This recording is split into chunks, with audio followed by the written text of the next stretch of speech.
Bonjour à toutes et à tous sur la chaîne philosophique. Aujourd'hui, je voulais vous parler d'un philosophe, poète, écrivain d'origine roumaine. Donc, il s'agit d'Émile Cioran, Émile Michel Cioran, né à Rasinari, donc petit village isolé des Carpates en Roumanie, le 8 avril 1911.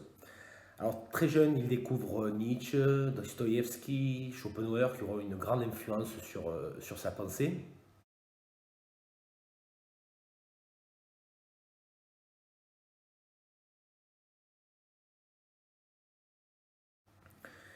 Il suit donc des études d'art et de philosophie à Bucarest et fait une thèse sur Bergson, Henri Bergson.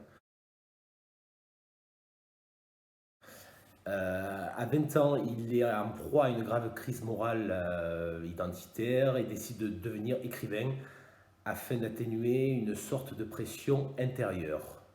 Donc son premier livre, qui s'intitule Sur les cimes du désespoir, paraît en 1933. Donc on voit déjà ce tempérament pessimiste de ce philosophe, donc on va discuter un peu plus tard.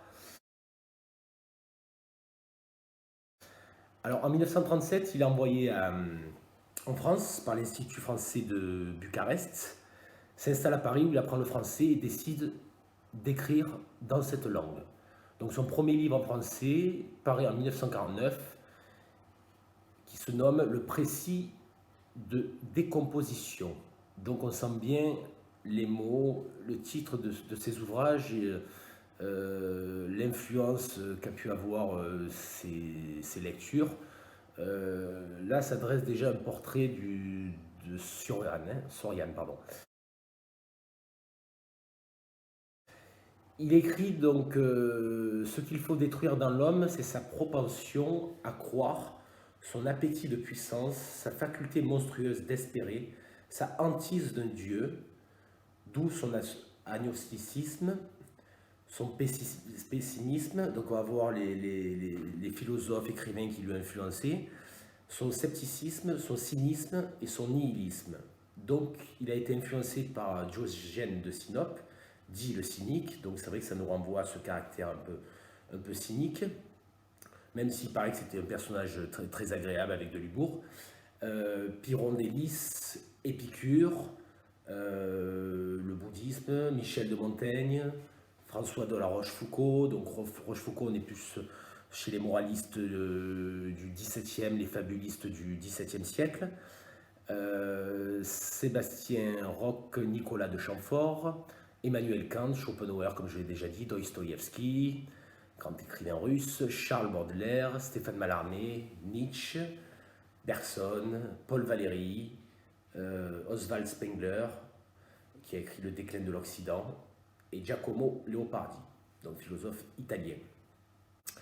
Alors son œuvre essentiellement composée de recueils d'aphorismes. Donc des aphorismes, c'est un peu à la manière de Nietzsche, Friedrich Nietzsche qui écrivait sous forme d'aphorismes, donc d'une, deux, trois pages qui traitent un sujet, un thème, une thématique.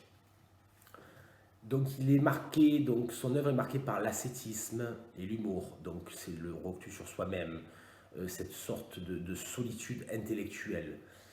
Il connaît néanmoins un succès grandissant et il dit j'ai connu toutes les formes d'échéance, y compris le succès.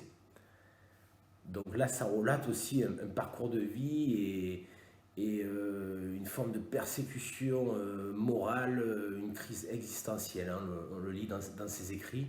Mais il est intéressant aujourd'hui de parler de cet auteur car il n'a pas une formation forcément universitaire, il ne sort pas de l'ENA, de Polytechnique ou quoi. Donc, d'autant plus qu'il a écrit le français, il a appris le français et il a ensuite écrit en français. L'œuvre de Suran donc, est ironique et apocalyptique, donc est marquée du saut du pessimisme, du scepticisme et de la désillusion. Donc on pourrait lire aussi, voir le traité du désespoir de Kierkegaard, qui était plus dans le courant absurde et existentialisme. Alors Sorian, malgré sa renommée en Roumanie, ne connaît le succès que très tardivement en France, avec les exercices d'admiration en 1986. L'œuvre de Soriane comporte des recueils d'aphorismes ironiques tels que de l'inconvénient d'être né ou syllogisme de l'amertume.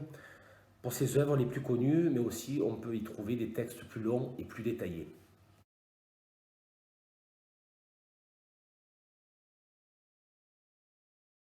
Mais la particularité de cet auteur, de ce philosophe, de cet écrivain, ce sont les aphorismes.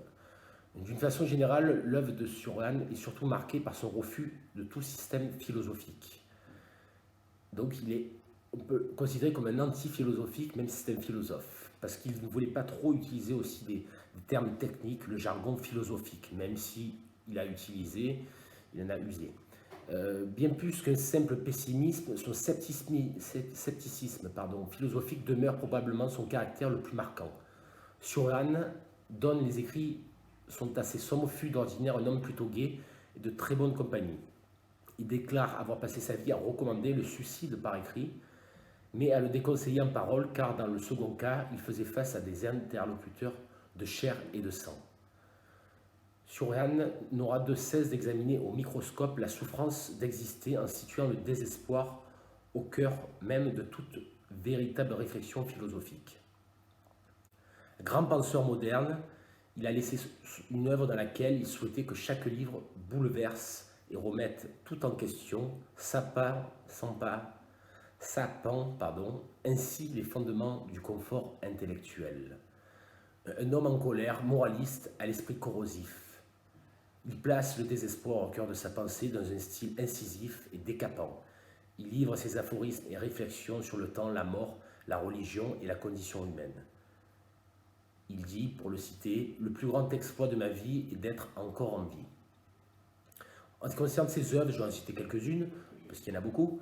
Donc il y a eu le syllogisme de l'amertume, Histoire et utopie, de l'inconvénient d'être né, Précis de décomposition, La tentation d'exister, Pensée étranglée, Le mauvais démiurge, et l'œuvre que j'ai, donc Ébauche de vertige, voilà, quatrième de couverture, Ébauche de vertige. Alors je vais, pour essayer d'intégrer, de se mettre dans cette ambiance pessimiste, quelques citations et aphorismes. Alors il disait, c'est une erreur de vouloir faciliter la tâche du lecteur. Il ne vous en saura pas gré, il n'aime pas comprendre, il aime piétiner, s'enliser, il aime être puni. D'où le prestige des auteurs confus, d'où la pérennité du fatras. Seules les œuvres inachevées car inachevables nous incitent à divaguer sur l'essence de l'art. Un livre doit remuer des plaies, en provoquer même. Un livre doit être un danger.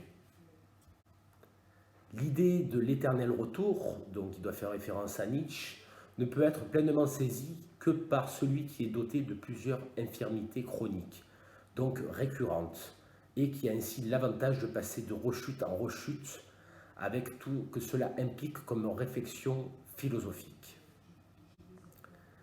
Seule une fleur qui tombe est une fleur totale, a dit un japonais.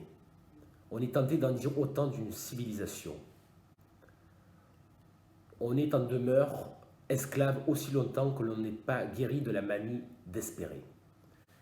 Puis pour terminer, il est atteint durant 6 ou 7 ou 8 ans de la maladie d'Alzheimer et il décède à Paris en juin 1995. Voilà, j'espère que la vidéo vous a plu. Vous pouvez me suivre donc en bas à droite sur la chaîne philosophique. Prochainement, je pense faire une vidéo donc, sur un concept ou notion, peut-être sur l'épistémologie ou l'épistémé qui veut dire la science. Donc c'est l'histoire de la science. On peut citer des auteurs comme Bachelard, Canguilhem, Karl Popper. Ou alors une vidéo sur d'autres notions comme la téléologie. Ça se rendait pas en fonction de mon humeur, en fonction de la clarté du ciel ou de la sombreté de la nuit. Voilà. Je vous remercie et je vous souhaite une excellente fin d'après-midi ou fin de journée ou bonne nuit en fonction d'où vous vous trouvez. Voilà. C'était Nicolas, à très bientôt sur la chaîne philosophique. Merci, au revoir.